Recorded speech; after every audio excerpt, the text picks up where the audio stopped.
It could be the most significant day so far in Patrick Frazee's murder trial. His mistress describing in detail how she was allegedly asked to clean up a murder scene. Good evening. I'm Ann Trujillo. And I'm Shannon Ogden. Now, the state's case hinges on the testimony of Crystal Lee Kenney. And today, the defense tried to poke holes in her story. Denver 7's Liz Gilardi was in court today, and she's joining us now with more on this. Liz.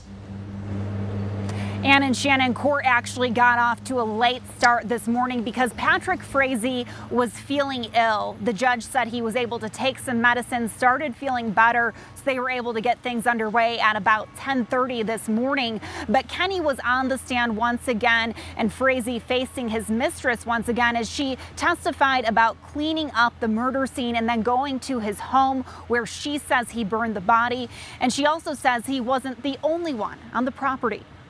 Idaho nurse Crystal Lee Kenney answered questions about the day she took law enforcement to Patrick Frazee's property. She showed them what happened to Kelsey Barrett's body and where. The prosecution asked questions about a metal water trough for horses. They asked if Frazee put a plastic tote inside and set it on fire. Kenney testified that Sheila Frazee, his mom, came out on the deck at one point while the fire was burning. Then she went back inside. Lee said in court that the fire lasted all night, and Frazee told her he was going to take what was left and put it in the river or take it to the dump, that he, quote, used Kelsey for what she was worth. Cell phone records are another piece of key evidence. Lee says Frazee asked her to send text messages days after she was killed to make it look like she was still alive. Defense attorneys pointed out all the opportunities where Lee could have told someone about the alleged murder plot and questioned why she didn't tell law enforcement what happened until a plea deal was reached. Frazee's attorney said, "That's the story you had to tell those agents to get your plea deal." She paused and said, "I had to tell them the truth."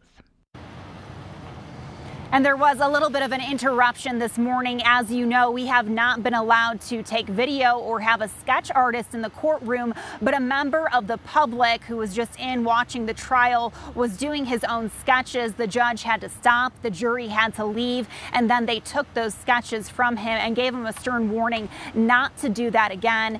As far as where things left off today, the last people on the stand were ranch hands, some young teenage boys that had been working for Frazee, and they said that they were asked to move that water trough right before Thanksgiving and then move it again and cover up a stain where it had been burned. Reporting live, Liz Gilardi, Denver 7. All right, another tough day in court. Liz, thank you, and we'll keep updating the story as we learn more from the trial. Also, you can read all the details since this has started on thedenverchannel.com.